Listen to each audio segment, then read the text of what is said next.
Bonsoir Jocelyn, Bonsoir David. merci d'avoir gentiment accepté de répondre à mes questions. Avec plaisir, merci de ton invitation.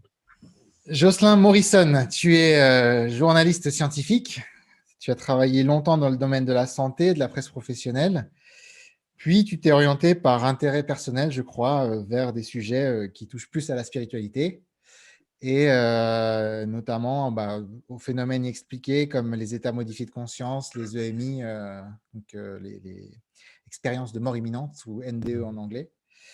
Tu as écrit différents ouvrages sur ces sujets, seuls ou à plusieurs mains.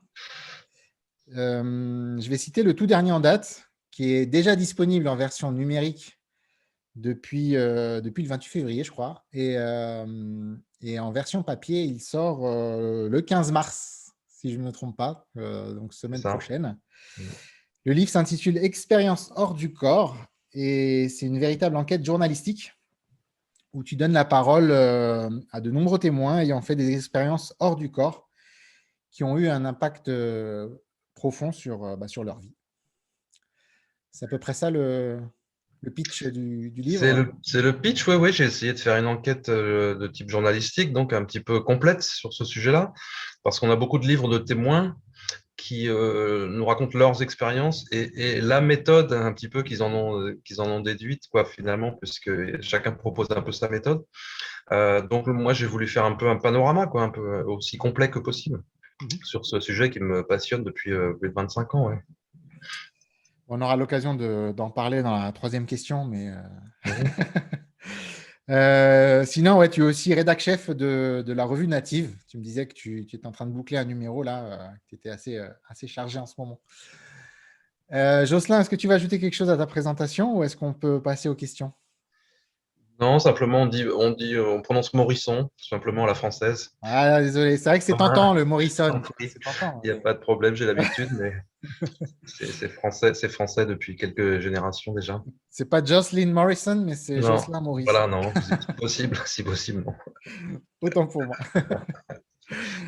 Donc, Jocelyn, première question. Oui, La vie a-t-elle un sens? la vie a-t-elle un sens? Je réponds oui. Et la seule chose qui donne du sens à la vie, c'est la spiritualité. C'est un peu justement la démarche que j'ai suivie parce que moi j'étais convaincu que la science était le meilleur outil pour comprendre, pour expliquer le monde. Donc j'étais passionné de science. Bon, j'étais adolescent, disons que j'étais plus intéressé par la science que par les sciences humaines quand j'étais au lycée. Ça m'a conduit vers des études de sciences dures, on va dire, en tout cas de sciences de la vie, sciences de la terre, comme on dit aujourd'hui. À l'époque, on appelait ça sciences naturelles.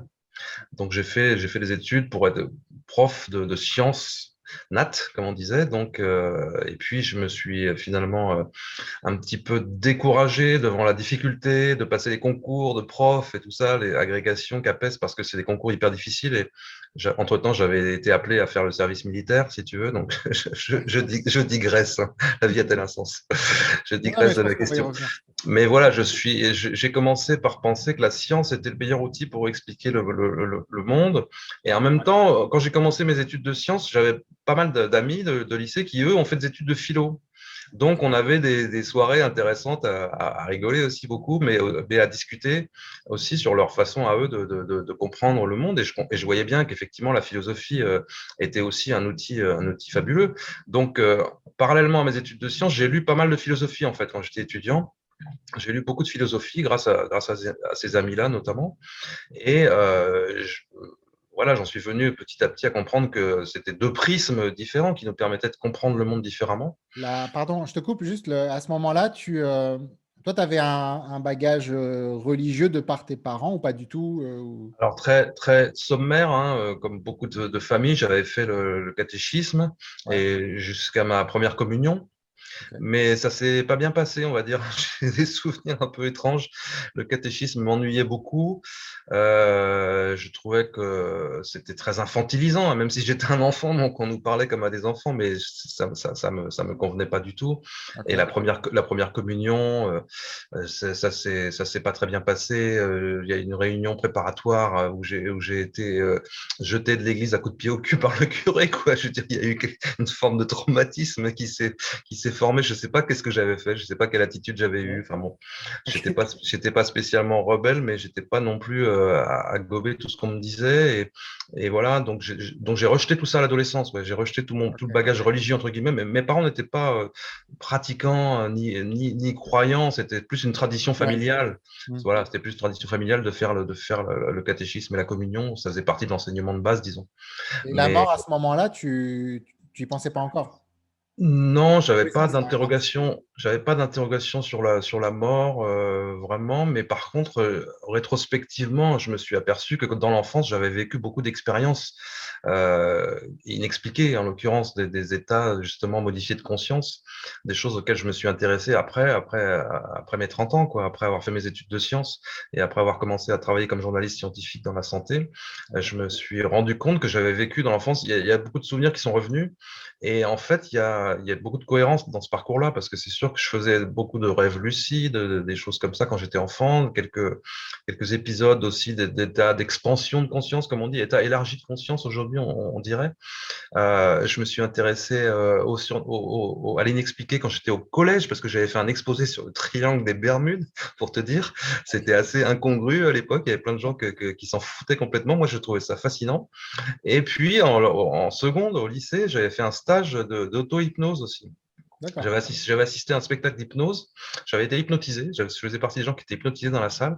Et dans la foulée, il y avait un stage avec un chaman, entre guillemets, à l'époque, qui s'appelait Yvon Hiva, qui était assez connu, et qui proposait ce stage d'auto-hypnose qui était une formation, en fait, pour maîtriser des états de conscience modifiés et augmenter ses capacités. Et j'étais le seul ado, en fait, dans ce stage-là. Il y avait que des adultes, quoi.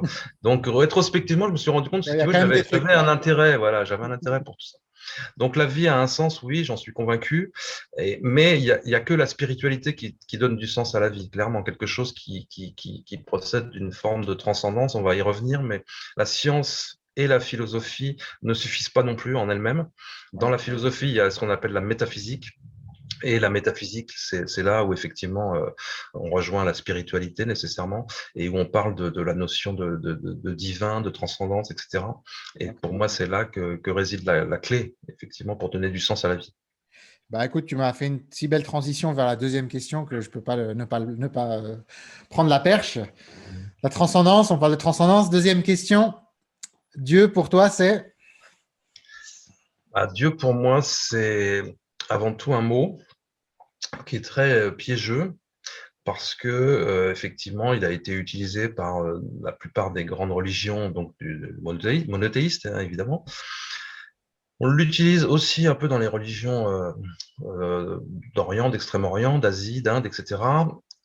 Mais le concept le plus proche dans ces religions-là, c'est plus la notion d'un absolu qui est non personnifié. Donc Dieu, dans les religions monothéistes, dans les religions du livre, est une personne, c'est un Dieu qui est une personne. On parle d'un Dieu personnel, au sens où c'est un Dieu qui est une personne et qui est un Dieu qui s'adresse à chacun de nous en tant que personne. Une relation personnelle, ouais. Voilà, il y a le double sens du Dieu personnel. Le Dieu personnel, c'est le Dieu qui est à la fois personnifié et qui nous est personnel, qui s'adresse à chacun de nous. Donc, il y a plein de choses que je trouve très belles et très pas séduisantes dans ces religions-là, dans les religions du livre. Je rejette pas du tout. Je rejette pas l'intégralité, bien sûr, de ces enseignements-là. Je m'intéresse beaucoup plus à ce que peuvent en dire cependant les mystiques qui ont pendant longtemps été justement des parias. Les grands mystiques, Saint Jean de la Croix, Sainte Thérèse d'Avila, etc., ont été rejetés en fait par l'Église comme des espèces de dissidents, comme des gens qui avaient un discours provocateur, etc., et qui finalement ont été réhabilités, réintégrés a posteriori parce qu'ils avaient une influence énorme sur les fidèles. Hein. Mais c'était des gens qui étaient très gênants pour la doxa chrétienne, catholique en particulier. Donc, je m'intéresse plus au discours de ces gens-là qui ont une expérience directe de Dieu justement dans le domaine du transcendant, quoi, dans quelque chose qui dépasse l'ordre du monde tel qu'on le vit à l'ordinaire. Donc, Dieu, j'emploie ce mot avec beaucoup de pincettes, quand on y met une majuscule en tout cas, et je suis plus sensible à la notion d'un absolu dans l'hindouisme, dans le bouddhisme, qui serait non personnifié, mais qui est à l'origine du monde, quoi. Il y a une intention, en fait. Moi, je suis convaincu, je dis pas je crois, parce que le terme de croyance n'est pas adapté non plus, mais je suis convaincu qu'il y a une intention à l'origine du monde et quelque chose qui à la fois a créé le monde et les règles du monde. Et que, Le bouddhisme ne voit pas d'intention, non? Si? Tu penses que oui, toi? Par exemple, le alors, bouddhisme. alors, après, si on rentre dans les aspects techniques, il y a des distinctions subtiles effectivement entre bouddhisme et hindouisme. Ouais. Est-ce qu'il y a une intention dans le bouddhisme à brûle pour point comme ça, je ne saurais pas te répondre, mais il y a la notion d'une réalité suprême, ultime, qu'ils appellent la claire lumière, Ouais. qui est une vacuité. Et donc, il n'y a pas de notion de création parce qu'il n'y a pas de notion de temps, en fait. Le temps est une illusion. Donc, il n'y a pas de notion de création à l'origine de l'univers, comme on peut avoir dans les religions monothéistes, effectivement. Donc, de ce point de vue-là, ça se distingue. Il n'y a pas de notion, du coup, de créateur en tant que tel non plus. Ouais, voilà, c'est pour ça. Mais est-ce qu'il y a une intention à l'origine du monde? En tout cas, il y a une intelligence. Je dirais, je pense que dans le bouddhisme, on peut dire qu'il y a une intelligence les apparences du monde. Il me semble que qu'on peut dire les choses comme ça. Ok. Ok, donc pour toi, c'est un absolu impersonnel, un absolu qui est uniquement immanent ou qui est à la fois transcendant et immanent. Est-ce qu'il est extérieur et intérieur et est-ce qu'il est que intérieur? Tu vois ce que je veux dire? Clairement, ça c'est intéressant parce que pour moi, c'est les deux. Il est clairement immanent et transcendant. Pleinement immanent, pleinement transcendant. C'est-à-dire que transcendant, il procède d'un ordre supérieur, il vient d'un autre niveau de réalité, Ouais. et en même temps, il est présent en chaque chose de ce monde-ci. Donc ça, c'est l'immanence. Euh, je m'intéresse à une doctrine en philosophie, en métaphysique, qui s'appelle le panenthéisme. Ouais. Peut-être tu connais ça, c'est différent du Tu en panthéisme. tout, tout en Dieu. Voilà, le panthéisme, c'est dire que Dieu est en tout, mais le panenthéisme, c'est de dire que Dieu est à la fois hors de tout et en tout. Parce qu'on a tendance, de toute façon, nous, à penser, et surtout en Occident, à penser de façon binaire, quoi. C'est soit quelque chose, soit autre chose. Donc, on se dit, si Dieu est immanent, il peut pas être transcendant, et réciproquement, ce qui est absurde. Il faut sortir de cette façon de penser en opposant toujours ces couples d'opposés, là, c'est complètement stérile, quoi. Ça nous bloque dans nos Ouais. réflexions, dans notre avancée. Donc, je pense qu'on peut concevoir un Dieu qui est à la fois pleinement transcendant et pleinement immanent. Donc, pour moi, effectivement, Dieu est présent en toute chose, en chaque être notamment, et en toute chose qui existe, mais sa réalité ultime procède d'un autre niveau du réel, quoi. Je dirais des choses comme ça. Ok. Bon, je pense qu'on a fait à peu près le tour de ce que tu penses sur la question. Bon, Tu veux bah, qu'on passe à ton sujet de prédilection ou... écoute, en tout cas, oui, sur Dieu, on peut pas dire grand-chose. Enfin, si, je peux dire que je suis sensible à la tradition qu'on appelle apophatique, parce qu'on Ouais. la trouve à la fois aussi dans les monothéismes et dans les religions, en Les amis l'occurrence, orthodoxes. voilà, chez les orthodoxes, et puis aussi dans les religions du Dharma, hindouisme, bouddhisme, etc., euh, qui consiste à dire qu'on ne peut pas dire ce qu'est Dieu. On ne peut pas dire ce qu'est Dieu, on ne peut dire que ce qu'il n'est pas. Mm. Parce qu'il est tellement au-delà des concepts, des mots, des pensées, que tout ce qui consiste à le caractériser, finalement, le réduit, le diminue, et on revient à dire des choses fausses. Hein. Donc, nécessairement, effectivement, je trouve que c'est intéressant, toutes ces traditions-là, mais on retrouve ça chez les mystiques, justement, comme Jean de Lacroix, il me semble, ou Maître Eckhart, plutôt, pardon, Ouais. qui dit voilà, on ne peut pas dire ce Les, que Dieu est. les On pères peut du dire, désert, je crois, enfin, les premiers voilà, ouais, chrétiens, il y en a exactement. beaucoup. Ouais, Absolument, les pères du désert. Et donc, on ne peut pas dire ce que Dieu est, on peut dire ce qu'il n'est pas, parce que tout ce qu'on pourrait dire sur ce qu'il est le diminuerait nécessairement. Et tu sais, en fait, moi, j'ai une référence complètement décalée sur ce sujet-là. Une des phrases les plus justes que j'ai entendues sur Dieu vient d'une série télévisée qui s'appelle Doctor House, Oui. que tout le monde connaît. Ouais. Et donc, le personnage de Doctor House est un athée convaincu, un agnostique, en tout cas, bon, bref, assez anticlérical et tout ça. Et il dit quelque chose dont je me souviens en le paraphrasant, hein, qui est que si effectivement il y a un Dieu, une intention qui a créé le monde et tous ses habitants, hein, et tout ce qui existe dans l'univers, lui qui a créé l'univers et ses habitants, euh, ça nous dépasse tellement, nous, en tant qu'individus, que c'est inutile de spéculer sur sa nature ou ses intentions. En fait, ça n'a aucun sens. On est tellement minuscule par rapport à ça, par rapport à cette capacité qu'aurait eu une entité de créer l'univers, hein, rien que l'univers visible, hein. Donc, que c'est inutile de spéculer. Et pourtant, on passe notre temps à ça, bien sûr, hein. L'histoire Alors, de l'humanité, c'est de spéculer là-dessus, hein.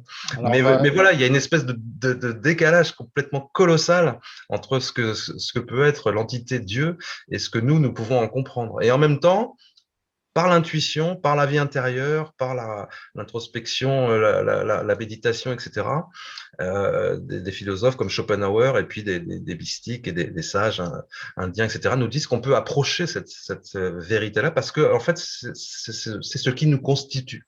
C'est notre nature même, c'est ce qui est présent au plus profond de nous-mêmes. Donc, nous pouvons connaître cela en nous connaissant nous-mêmes, hein. C'est connais-toi toi-même, tu connaîtras l'univers et les dieux. ouais. Si tu connais l'âme, ton âme, tu connais l'âme du monde. Hein, on a ça dans les traditions orientales et occidentales, on retrouve la même chose, hein. Donc se connaître, effectivement, explorer sa nature profonde, ça revient à explorer la nature de Dieu. Alors en évitant le risque de se prendre pour Dieu, évidemment, qui est le grand danger en fait de ces cheminements-là. Alors, peut-être qu'à cause de toi, je reformulerai ma question dans les prochains entretiens. Dieu pour vous, ce n'est pas, plutôt que Dieu pour vous, c'est.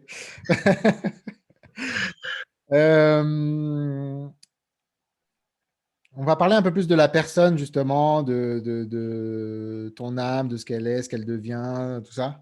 Troisième question. Après la mort, stop ou encore? Après la mort, c'est encore, c'est sûr. J'en suis absolument convaincu, hein, c'est pas du domaine de la croyance, encore une fois. C'est du domaine de la conviction, hein, donc j'ai pas non plus de preuves. J'estime que la science n'a pas de preuves, qu'il n'y a pas de preuves au sens formel du terme, mais je suis absolument convaincu que la vie continue après la mort, sauf qu'on est dans un oxymore, effectivement, puisqu'il y a Un après la seul mort, mot. voilà, après la mort, ça ne peut pas être la vie, mais je suis convaincu qu'il y a une continuité de l'existence. Une Point de vue continuité. personnel? Alors, c'est toute la question, c'est toute la difficulté.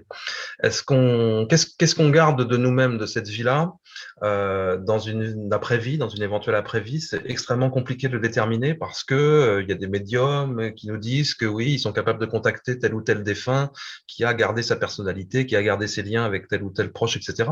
Donc, on a tendance à en déduire que l'on reste soi-même.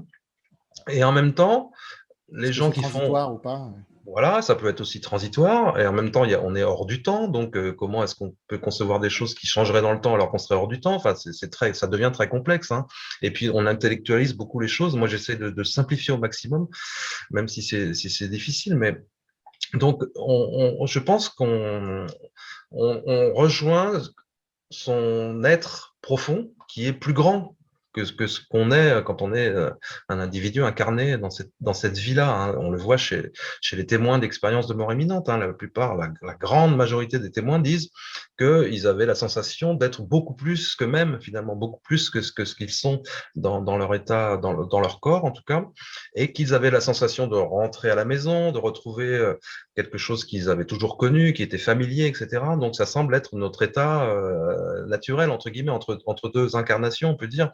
Ça semble être notre état. Donc nous sommes plus que ce que nous croyons être, mais on peut se rapprocher de ça, de ce qu'on serait à ce moment-là, qui serait l'équivalent de l'âme ou de l'atman dans l'hindouisme, hein, Pas dans cette vie-là. de notre âme, pas de l'âme, De notre âme, de notre oui. âme. Ouais. L'âme qui a intégré l'esprit, c'est-à-dire l'âme vraiment divinisée, quoi. Parce que Maître Eckhart disait que, tu sais, que l'âme n'est pas immortelle, en fait, au Ouais. départ. Elle doit le devenir. Il y a un cheminement à faire pour que l'âme devienne immortelle. Donc, Spiritualise, ouais. voilà, elle se spiritualise. Et du coup, on peut être déjà ça dans cette vie incarnée, en se réalisant. C'est ce que les hindous, les bouddhistes appellent l'éveil. Hein. C'est l'éveil, la réalisation du soi, etc. Et on peut s'approcher de ça, soit effectivement on est un éveillé, on est un être réalisé, soit on est sur ce cheminement-là et on s'approche de ce qu'est notre véritable nature. Et cette véritable nature, du coup, c'est ce que nous allons retrouver aussi après la mort, a priori. Donc, je pense qu'on garde, parce que je suis convaincu qu'on a plusieurs vies, effectivement, j'adhère aussi à cette idée de réincarnation, de plusieurs vies, qui peuvent être des vies aussi, d'une certaine manière, qui sont des vies simultanées, en quelque sorte, puisque ça serait hors du temps, donc on aurait une espèce d'entité au-dessus qui serait le soi et qui a plusieurs âmes incarnées dans plusieurs corps, dans plusieurs vies et qui sont parallèles dans différentes époques. Ouais. Bon, alors ça c'est des espèces de scénarios un peu étranges, mais On va faire un film, peut-être. ouais, moi j'aime bien en tout cas, j'aime bien en tout cas cette idée-là. Et donc en tout cas oui, la vie, l'existence continue, ça c'est sûr. Euh, Sous quelle forme, c'est impossible de se prononcer, hein, mais je pense Ouais.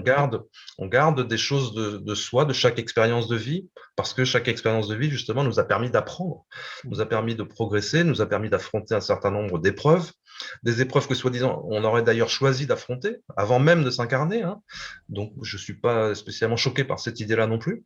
Donc, je pense que oui, on garde des traces de ce qu'on a pu être, mais qu'on se retrouve dans un état de conscience qui est tellement différent, tellement plus grand, tellement plus beau, tellement plus lumineux, etc., que probablement que ces traces finalement finissent par s'effacer, quoi. C'est-à-dire qu'on les intègre d'une certaine manière, mais peut-être que cette mémoire-là elle-même ne reste pas vraiment, quoi. Je sais pas, j'essaie Ok. de concilier différentes choses un Ouais, peu. ouais, mais moi, c'est la question qui m'a toujours travaillé le plus, justement,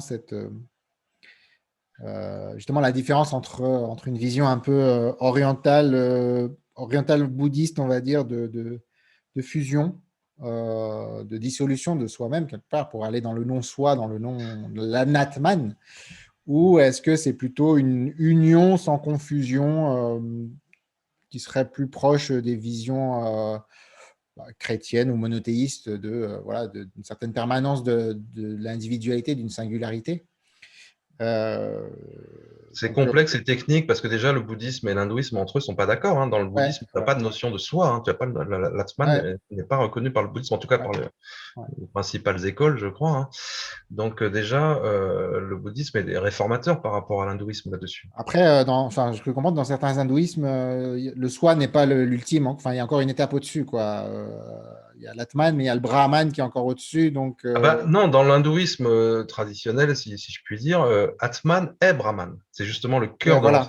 le cœur de l'enseignement de l'hindouisme, c'est ça. Et C'est là, que c'est pareil, c'est comme une sorte de fusion, parce que du coup, il n'y a plus de différenciation tu vois. il n'y a pas de différence, en tout cas, de nature. Ouais, Atman, le relatif, est Brahman, l'absolu. voilà, c'est ça. Donc, nous avons la nature de l'absolu. Ouais. Donc, ce qui est en nous est l'absolu. C'est ce qui amène certaines personnes à dire je suis Dieu. Et tu as eu des mystiques qui ont dit ça et qui ont été écartelés pour ça. Hein, dans l'islam, mais pas seulement. Ouais. Le fait de dire je suis Dieu, parce que finalement ça revient à ça, hein, c'était perçu comme une forme d'hérésie, mais finalement c'est peut-être la Mm. pure et simple réalité, c'est ça, c'est nous sommes Dieu, quoi. Après, je me posais la question justement de si on est tous une seule entité, donc au fond du fond du fond du fond, si on est tous Dieu, si on est tous, s'il n'y a plus de différenciation, euh, et que, en fait, comment l'amour se déploierait, tu vois, dans tout ça. Parce que l'amour signifie, pour qu'il y ait amour, il faut qu'il y ait au moins deux entités, tu vois. Et Ah bah c'est toute l'histoire de la dualité, de la voilà. non-dualité. Voilà. Euh, L'amour, pour moi, c'est la substance même de la conscience, en fait. On a ça aussi beaucoup dans les expériences de mort imminente. Les gens disent le monde est constitué d'une substance qui est l'amour. L'amour est partout, infuse partout. Donc, c'est là. Et c'est peut-être ça aussi notre vraie nature, c'est ça, c'est d'être constitué d'amour, en quelque Mm. sorte. Donc, mais amour, comme connaissance, suppose effectivement deux. Hein. C'est complexe parce que là, on est dans des concepts Ouais, purement intellectuels, quoi, tout à fait. purement terriens. Hein. Tout à fait. Bon, je pense qu'on a pas mal fait le tour de la question. Ah, Euh, tu trouves? hein Là, les deux dernières sont beaucoup plus légères. Quatrième question, un personnage spirituel qui t'a marqué? Ah oui, là, j'aurais dû réviser quand même. Mais non, mais non. Il y en a forcément un qui te vient comme ça, là. Personnage spirituel qui m'a marqué, oui, bah, je peux quand même citer. Alors, j'ai cité Nisargadatta Maharaj, Ouais. qui est un mystique indien du XXe siècle, hein, récent, Je suis. contemporain. Donc, je suis très sensible à ces enseignements-là, de ce qu'on appelle l'Advaita Vedanta. Donc, l'Advaita Vedanta, c'est un courant de l'hindouisme qui est apparu en fait au 8e siècle de notre ère, hein, donc en réaction à l'essor du bouddhisme.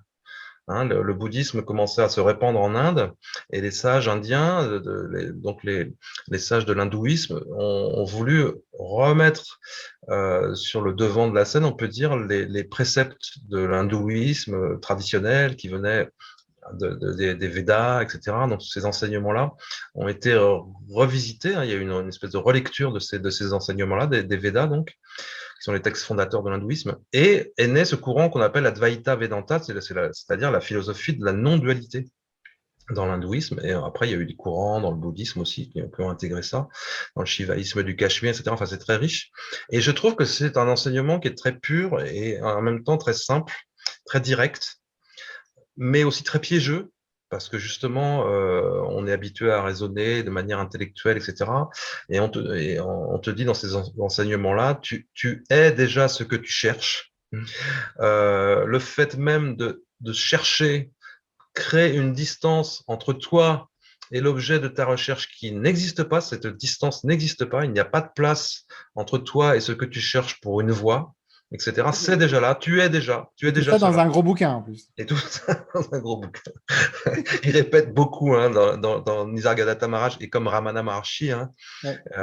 qui sont les deux grandes figures donc de l'Advaita Vedanta contemporain, qui est presque considéré comme du néo-Advaita par les puristes, mais enfin bref, passons.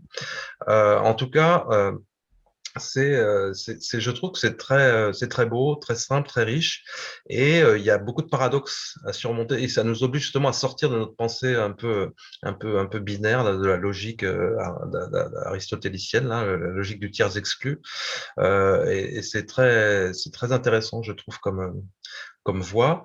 C'est ce qui me passionne le plus ces dernières années. Je creuse ça, tout en allant chercher du côté des Occidentaux aussi, parce que je sais qu'il y a une tradition chez les néoplatoniciens, chez Plotin en particulier, qui a été reprise ensuite dans la voie hermétique. Voilà, donc tout ça, c'est pas purement oriental, hein.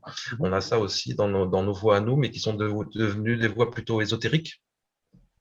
Alors que l'Advaita Vedanta, c'était une voie tout à fait officielle, on va dire, de l'hindouisme. Et voilà, ces deux grandes figures-là, ouais, sont très, très inspirantes, je trouve, encore aujourd'hui.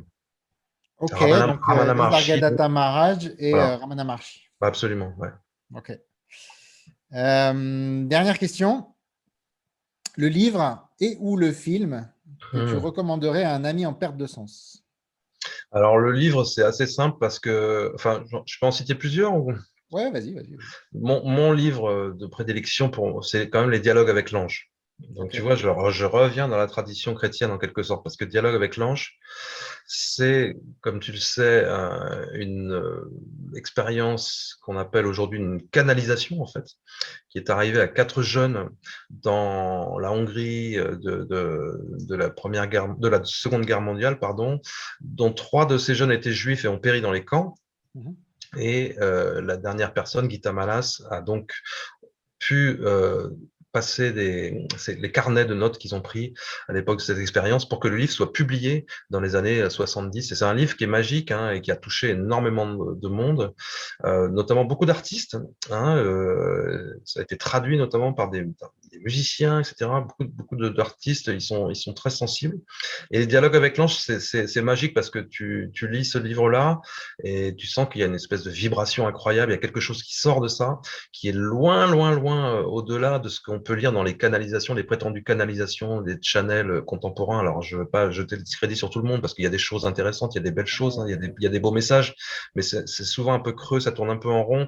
Et pour moi, ça se distingue pas tellement de ce que quelqu'un aurait pu penser en se mettant en situation d'être inspiré, quoi. Je veux Ouais, dire. ouais. Donc, parler de canalisation, oui, bon, soit. Mais dans les dialogues avec l'ange, tu sens qu'il y a quelque chose qui dépasse complètement les personnes, en l'occurrence, qui font passer ce message-là, c'est extrêmement fort. Et même à l'époque, hein, Libération, le journal Libération avait parlé d'un manifeste poétique radical, alors que Libé s'intéressait pas du tout à C'est la pas le genre, ouais. spiritualité, à la transcendance à l'époque. C'est un livre qui Toujours touche pas, je pense. au-delà. Voilà, ouais, c'est un livre qui touche au-delà des convictions spirituelles.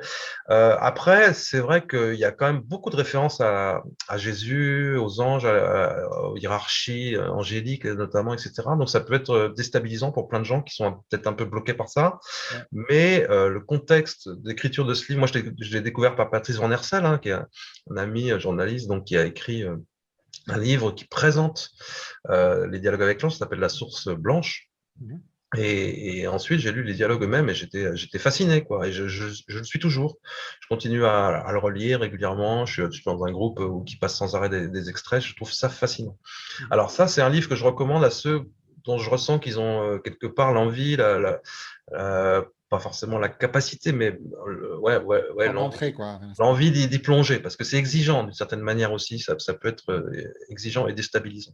Sinon, pour une approche plus directe, plus simple, ça c'est des choses que je recommande presque à des ados, c'est Eckhart Tolle, Le pouvoir du moment présent.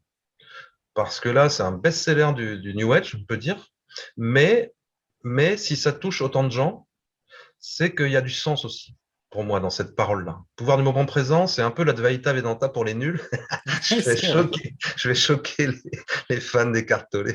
Mais Tu vas choquer aussi les fans de l'Advaita Vedanta, peut-être. bah oui, enfin bon. En tout cas, c'est une espèce de ressucé, comme on dit, c'est une synthèse un peu simplifiée et occidentalisée de ce que peut être la philosophie de la non-dualité. Et je trouve que ça touche assez juste, c'est assez fort. Et en même temps, c'est du développement personnel, quoi. Hein. Donc, moi, la notion de développement personnel, je suis assez méfiant parce que Ouais, ouais. c'est pas la personne qu'il faut développer, c'est justement ce qui est au-delà de la personne. Mhm. Mais je trouve que ce livre est assez fort. Alors, j'ai préféré Nouvelle Terre, ceci dit. Nouvelle Terre, je trouve qu'il est plus profond. Voilà. Donc, on va dire les dialogues avec l'ange pour ceux qui sont vraiment dans une démarche exigeante. Et puis, le pouvoir du moment présent pour ceux qui sont plus en recherche un peu plus légère, on va dire. Parfait. Un film qui te vient ou pas? Alors, un film en matière de spiritualité, le problème, c'est que je vais jamais retrouver ce film. Tu sais, il y avait ce livre qui s'appelle Le Tao de la physique, qui avait été écrit par Fritjof Capra, ouais. Capra, et il a un frère, Capra, qui avait fait un film génial, qui était un dialogue, en fait, qui se passait au Mont-Saint-Michel, ou un trialogue, ils étaient trois.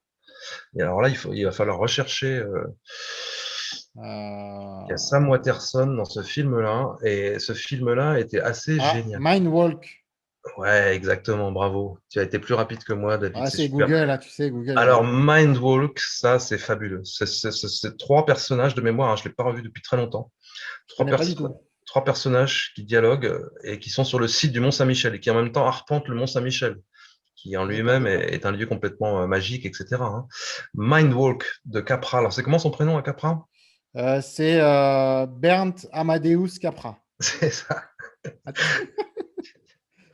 Alors, c'est ce pas film-là, Mozart, c'est Capra. ouais, ce film m'a marqué. Hein. Après, moi, je suis assez cinéphile, hein, donc des films, je peux t'en citer énormément Ouais, qui ouais, m'ont bah, pour marqué. sortir un film comme ça, tu dois être cinéphile parce que je crois qu'il est même pas noté là sur Allociné. C'est Je sais même pas ancien, si, je hein. sais même pas s'il est trouvable. C'est un film des années 70, je crois, ou quelque chose comme ça. Euh, Ça m'avait marqué. Hein. Date de sortie inconnue, tu vois, même la date, elle est inconnue. 90, Désolé, c'est écrit à un moment donné. désolé. 90, 1990. Donc, Ah, 90, ouais, c'est pas si vieux que ça finalement. Ouais. ouais, Sinon, bah, alors, tout ça, plus dans les critères hollywoodiens, plus près de nous, disons, on va dire, j'ai beaucoup aimé Au-delà de nos rêves, avec Robin ouais, Williams, qui est un ouais. film qui décrit le monde astral et la quête d'un homme pour retrouver l'âme de sa femme. Quelqu'un se retrouve dans un tableau, c'est ça, non? Ouais, enfin, il y a une scène comme ça où il plonge dans le Ouais, tableau, ouais, mais c'est en ça. fait, une grande partie du film se déroule dans le monde astral. Ouais. Et ils ont rendu visuellement le monde astral d'une manière que je trouve extraordinaire, même si moi, je n'ai pas une expérience directe de ce que peut être le monde astral. En tout cas, j'avais trouvé ça super beau. très poétique aussi. Et puis, ils avaient eu un Oscar pour les effets spéciaux. Hein. Pour l'époque, c'était assez énorme. Hein. Et le film est assez beau, même si ça devient, malheureusement, comme c'est souvent le cas avec les Américains, ça devient très manichéen, le bien, le mal, etc. Donc, mais bon, j'avais bien aimé ce film. Ok, super. Bah, merci beaucoup, Jocelyn. Morisson, Ouais, merci David. merci infiniment pour toutes ces belles réponses qui, j'espère, inspireront beaucoup de gens. Merci de ta patience et d'avoir accepté de venir malgré ta charge actuelle. Oui, non, mais c'est un plaisir de discuter de ces sujets-là, toujours, bien sûr. Hein. Je te remercie pour ton invitation et pour tes questions passionnantes. Je t'en prie. Alors, je crois que la semaine prochaine, ce sera peut-être. Attends, qu'est-ce que j'avais comme entretien? Peut-être Anis Lajnef, ancien trader qui est musulman, je crois. Hmm. Euh, et puis, ça sera tout pour la semaine prochaine, hein, je pense. Ça sera déjà pas mal. Merci encore à toi. Merci à tous ceux qui ont vu cette vidéo et à bientôt. Hein. Merci, au plaisir. Salut. À bientôt.